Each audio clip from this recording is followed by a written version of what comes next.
ओम शांति। 22 अगस्त 2024 के ईश्वरीय महावाक्य। पहले एक नज़र मुरली के मुख्य पॉइंट पर। बाबा ने कहा, तुम सुख धाम में थे, अब फिर दुख धाम में आए हो। सेकंड, मिनट, घंटे, दिन, वर्ष बीत गए। अब 5000 वर्ष में बाकी कुछ दिन रहते हैं। ज्ञान के अस्त्र शस्त्र है। ज्ञान, विज्ञान, याद और ज्ञान के कितने बड़े जबरदस्त अस्त्र शस्त्र है। सारे विश्व पर तुम राज्य करते हो। तुम भी ऑलराउंडर हो। आदि से अंत तक तुम्हारा पाठ है। अब इस चक्र का अंत है तो भी ऊपर से आते रहते हैं। भगवान बाप आकर तुमको पढ़ा रहे हैं। तुम कितने भाग्यशाली हो। अपने भाग्य की तुम महिमा तो करो। और फिर बाबा ने कहा, दिन प्रतिदिन तुम याद की यात्रा में पक्के होते जाएंगे। फिर तुमको कुछ भी याद नहीं आएगा, सिर्फ घर और राजधानी याद आएगी। मरेंगे ऐसे जैसे बैठे बैठे हार्ट फेल होते हैं। दुख की बात नहीं, हॉस्पिटल आदि तो कुछ भी नहीं होंगे। बाप को जान लिया और स्वर्ग के मालिक बने। यहाँ तो साइंस से सुख भी है, दुख भी है। इससे सारी दुनिया खलास हो जाएगी। इसको कहा जाता है फॉल ऑफ पाम्पिया। माया का कितना पाम्प है। और फिर लास्ट में बाबा ने कहा, सिर्फ बाबा तुमको सारे विश्व में शांति स्थापन करने की राय देते हैं। उनको तुम क्या प्राइज देंगे? वह तो और ही तुमको प्राइज देते हैं, लेते नहीं। काली आत्मा इनके द्वारा सुनकर गोरी बनी है। नॉलेज से कितना ऊंच पद मिलता है। यह है गीता पाठशाला। कौन पढ़ाते हैं? भगवान। राजयोग सिखाते हैं अमरपुरी के लिए, इसलिए इसको अमर कथा भी कहा जाता है। यह नॉलेज सारी बुद्धि से समझने की है, कोई किताब आदि है नहीं। गीता का भगवान हाथ में गीता ले आता है क्या? वह तो ज्ञान का सागर है। हर एक का ड्रामा में जो पार्ट है वही बजाएंगे। ड्रामा में कोई रिप्लेस हो नहीं सकता। बेहद का ड्रामा है ना। और अब सुनते हैं महावाक्यों को विस्तार से। मुरली का सार है, मीठे बच्चे, तुमने सारे क्लब में ऑलराउंड पार्ट बजाया। अब पार्ट पूरा हुआ, घर चलना है। प्रश्न है, तुम बच्चे अपने भाग्य की महिमा किन शब्दों में करते हो? उत्तर है, हम है ब्राह्मण चोटी। हमें निराकार भगवान बैठ पढ़ाते हैं। दुनिया में मनुष्य को पढ़ाते, लेकिन हमें स्वयं भगवान पढ़ाते हैं। तो कितने भाग्यशाली हुए। दूसरा प्रश्न है, इस ड्रामा में सबसे बड़ा पोजीशन किसका है? उत्तर है, निराकार बाप का। वह तुम सब आत्माओं का बाप है। सब आत्माएं ड्रामा के सूत्र में बांधी हुई है। सबसे बड़ा पोजीशन बाप का है। ओम शांति। रूहानी बच्चों से रूहानी बाप पूछ रहे हैं, मीठे मीठे बच्चों, अपना घर शांति धाम याद है? भूल तो नहीं गए हो? अब 84 का चक्र पूरा हुआ। कैसे पूरा हुआ है यह भी तुम समझ गए हो। सतयुग से लेकर कलयुग अंत तक ऐसा और कोई भी पूछ न सके। मीठे मीठे लाडले बच्चों से बाबा पूछते हैं, अब घर चलना है ना? घर चलकर फिर सुख धाम में आना है। यह सुख धाम तो नहीं है, यह है पुरानी दुनिया, दुख धाम। वह है शांति धाम, सुख धाम। अब इस दुख से मुक्त हो जाना है। मुक्ति धाम अथवा शांति धाम जैसे कि सामने खड़े हैं, वह है घर। फिर तुम नए विश्व में आएंगे जहाँ पवित्रता, सुख, शांति भी होगी। यह तो समझते हैं ना? गाते भी यह है, बाप को भी पुकारते हैं, हे पतित पावन, इस पतित दुनिया से हमको ले चलो। इसमें बहुत दुख है, हमको सुख में ले चलो। स्मृति में आता है, स्वर्ग को सब याद करते हैं। शरीर छोड़ा कहेंगे स्वर्ग पधारा, लेफ्ट फॉर हेवनली अवार्ड। किसने लेफ्ट किया? आत्मा ने। शरीर तो नहीं जाता है, आत्मा ही जाती है। अभी तुम बच्चे ही शांति धाम, सुख धाम को जानते हो, और कोई नहीं जानते। तुम बच्चों की बुद्धि में नॉलेज है, शांति धाम क्या है और सुख धाम क्या है। तुम सुख धाम में थे, अब फिर दुख धाम में आए हो। सेकंड, मिनट, घंटे, दिन, वर्ष बीत गए। अब 5000 वर्ष में बाकी कुछ दिन रहे हैं। बाप बच्चों को स्मृति दिलाते रहते हैं। बहुत सहज बात है, इसमें मूझने की तो दरकार ही नहीं। आत्मा 84 जन्म कैसे लेती है, यह भी किसको पता नहीं है। लाखों वर्ष की बात तो किसको याद भी रहना मुश्किल है। यह है ही 5000 वर्ष की बात। व्यापारी लोग भी स्वास्तिका चोपड़े पर निकालते हैं, उसको गणेश कह देते हैं। गणेश को हाथी की सूंड दिखाते हैं। मनुष्य पैसा खर्च करते हैं, चित्र आदि बनाते। इसको कहा जाता है वेस्ट ऑफ टाइम। तुम्हारे में कितनी ताकत थी, वह दिन प्रतिदिन कम होती गई है। जैसे मोटर से पेट्रोल कम होता जाता है, अब तो तुम बहुत कमज़ोर हो गए हो। 5000 वर्ष पहले भारत क्या था?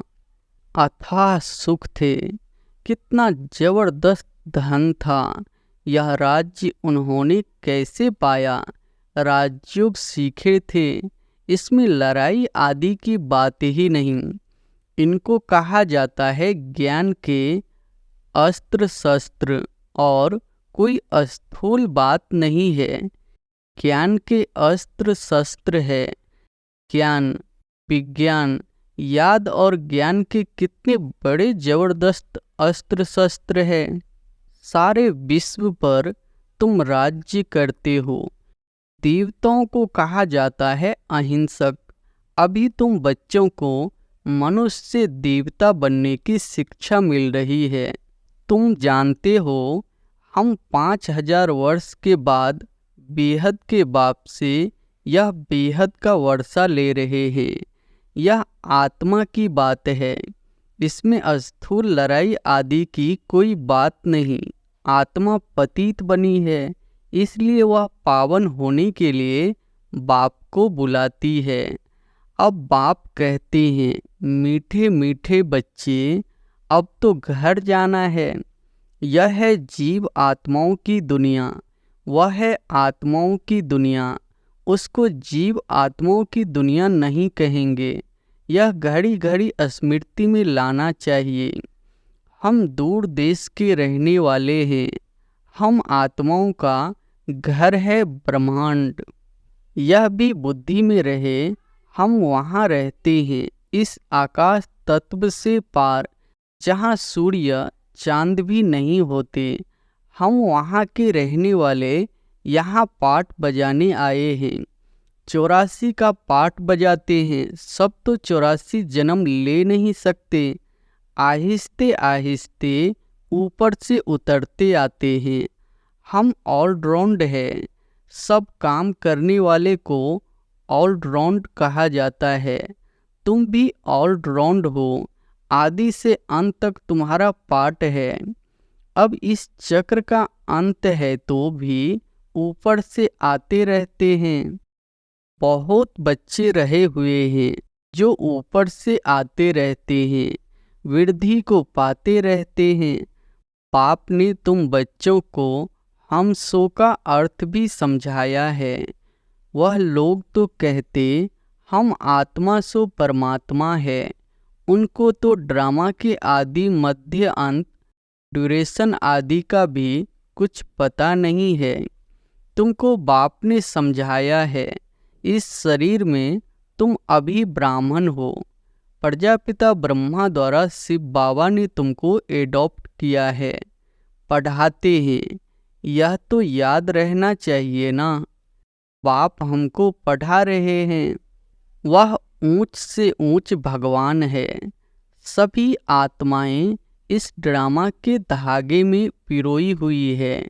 अभी तुम जानते हो, हम शुरू में देवता थे, फिर हम सो क्षत्रिय धर्म में आए, अर्थात सूर्यवंशी से चंद्रवंशी में आए। इतने जन्म लिए, यह सब पता होना चाहिए। यह नॉलेज पहले तुम्हारे में बिल्कुल नहीं थी, अभी बाप ने समझाया है। यह वर्णों की बाजोली है।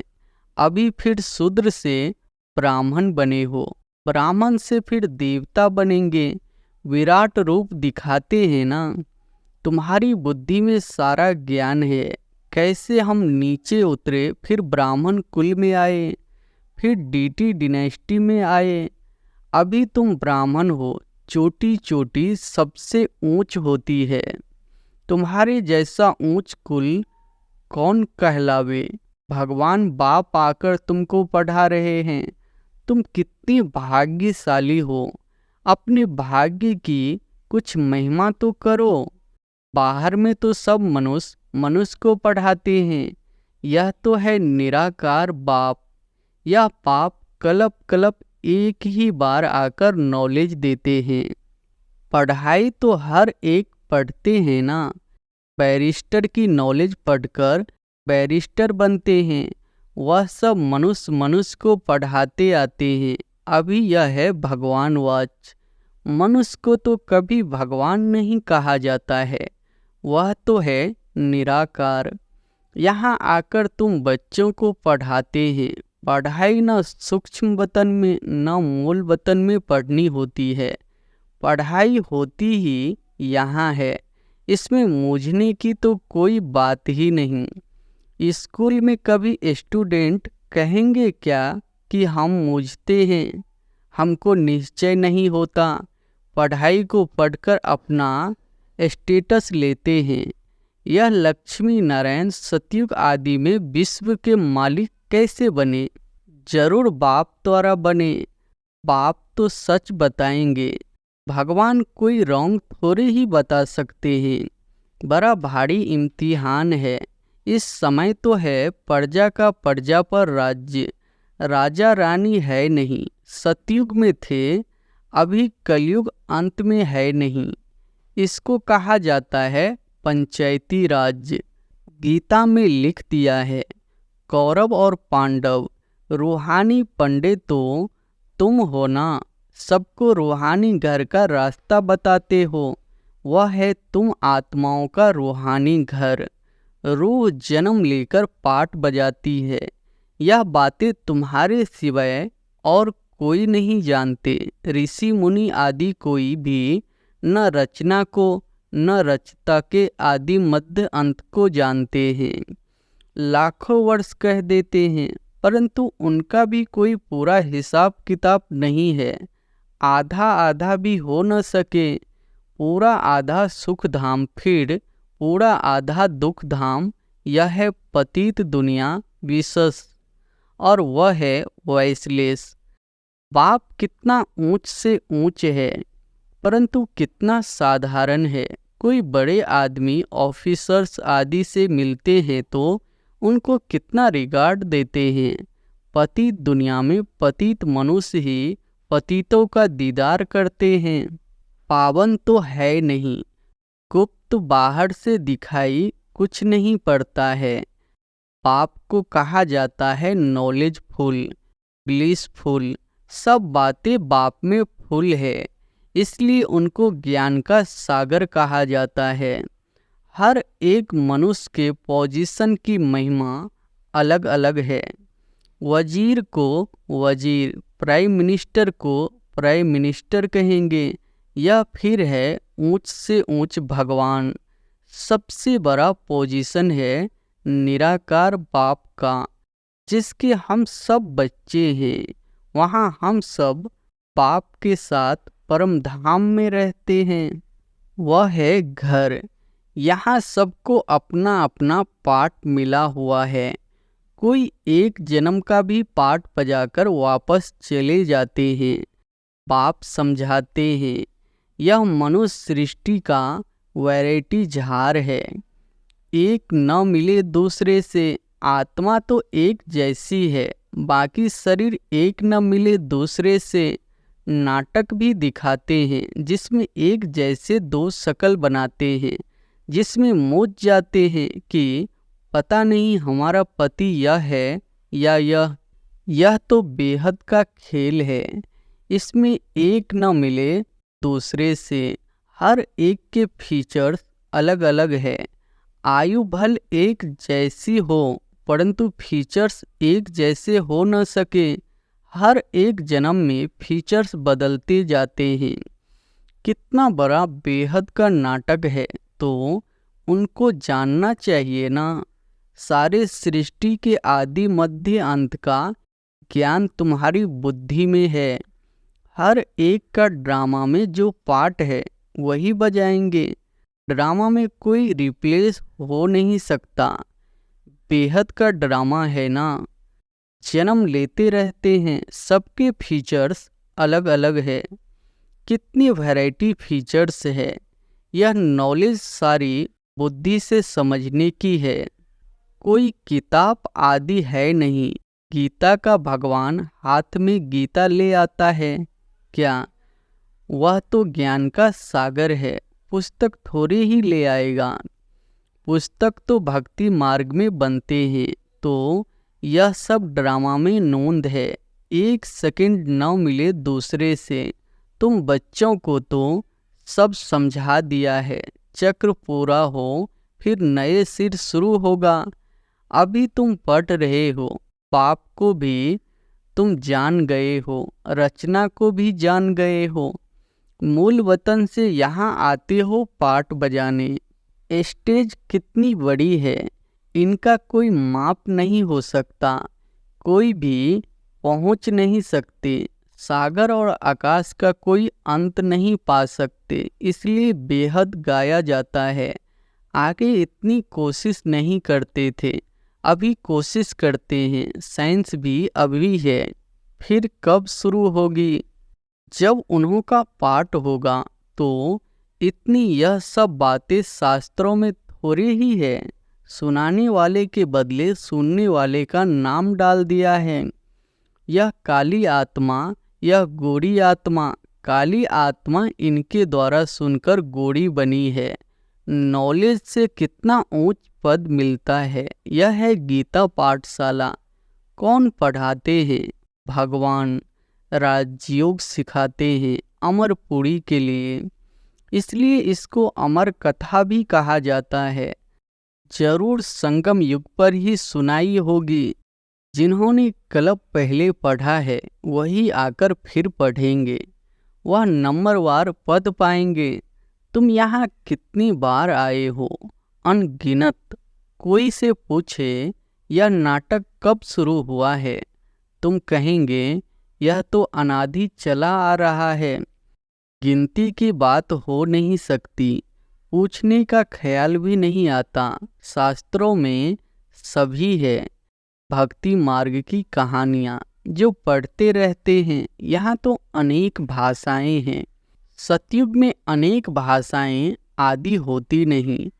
एक धर्म, एक भाषा, एक राज्य की तुम स्थापना कर रहे हो। वे लोग तो शांति स्थापन करने की राय देने वालों को प्राइज देते रहते हैं। शिव बाबा तुमको सारे विश्व में शांति स्थापन करने की राय देते हैं।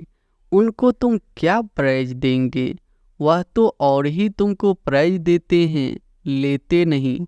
यह समझने की बातें हैं। कल की बात है, जबकि इन्हों का राज्य था। अभी तो रहने की जगह नहीं है। वहाँ तो 2-3 मंजिल बनाने की भी दरकार नहीं रहती। लकड़े आदि की दरकार नहीं। वहाँ तो सोने चांदी के मकान होते हैं। साइंस के जोर से झट मकान बन जाते हैं। यहाँ तो साइंस से सुख भी है, दुख भी है। इससे सारी दुनिया खलास हो जाएगी। इसको कहा जाता है कॉल ऑफ पाम्पिया। माया का कितना पाम्प है। साहूकारों के लिए तो जैसे स्वर्ग है, इसलिए वह तुम्हारी बात भी नहीं सुनते। अगर तुम भी नहीं जानते थे, यहाँ तो बाप आकर डायरेक्ट तुमको पढ़ाते हैं। बाहर में तो फिर भी बच्चे पढ़ाते हैं। मित्र संबंधी आदि भी याद आते रहते हैं। यहाँ तो बाप बैठ समझाते हैं। दिन प्रतिदिन तुम याद की यात्रा में पक्के होते जाएंगे। फिर तुमको कुछ भी याद नहीं आएगा, सिर्फ घर और राजधानी याद आएगी। फिर यह नौकरी आदि याद नहीं आएगी। मरेंगे ऐसे जैसे बैठे बैठे हार्ट फेल होते हैं। दुख की बात नहीं। हॉस्पिटल आदि तो कुछ भी नहीं होंगे। बाप को जान लिया और स्वर्ग के मालिक बने। तुम्हारा तो हक है, सबका नहीं। क्योंकि स्वर्ग में सब तो नहीं आएंगे ना। अच्छा, मीठे मीठे सिकिलधे बच्चों प्रति माता पिता बाप दादा का याद प्यार और गुड मॉर्निंग। रूहानी बाप की रूहानी बच्चों को नमस्ते। धारणा के लिए मुख्य सार पहली पॉइंट है, रूहानी पंडा बन सबको रूहानी घर का रास्ता बताना है। ज्ञान और योग के अस्त्र शस्त्र से सारे विश्व पर राज्य करना है। डबल अहिंसक बनना है। दूसरी पॉइंट है, 84 जन्मों का ऑलराउंड पार्ट बजाने वालों को अभी ऑलराउंडर बनना है। सब काम करने हैं। बेहद के वैरायटी ड्रामा में हर एक एक्टर का पार्ट देखते हुए हर्षित रहना है। वरदान है, अविनाशी उमंग उत्साह द्वारा तूफान को तोहफा बनाने वाले श्रेष्ठ ब्राह्मण आत्मा भव। अविनाशी उमंग उत्साह द्वारा तूफान को तोहफा बनाने वाले श्रेष्ठ ब्राह्मण आत्मा भव। उमंग उत्साह ही ब्राह्मणों की उड़ती कला के पंख है। इन्हीं पंखों से सदा उड़ते रहो। यह उमंग उत्साह आप ब्राह्मणों के लिए बड़े से बड़ी शक्ति है। नीरस जीवन नहीं है। उमंग उत्साह का रस सदा है। उमंग उत्साह मुश्किल को भी सहज कर देता है। वे कभी दिल शिकस्त नहीं हो सकते। उत्साह तूफान को तोहफा बना देता है। उत्साह किसी भी परीक्षा व समस्या को मनोरंजन अनुभव कराता है। ऐसे अविनाशी उमंग उत्साह में रहने वाले ही श्रेष्ठ ब्राह्मण है। स्लोगन है, शांति की वास धूप जगाकर रखो तो अशांति की बांस समाप्त हो जाएगी। शांति की वास धूप जगाकर रखो तो अशांति की बांस समाप्त हो जाएगी। अच्छा, ओम शांति।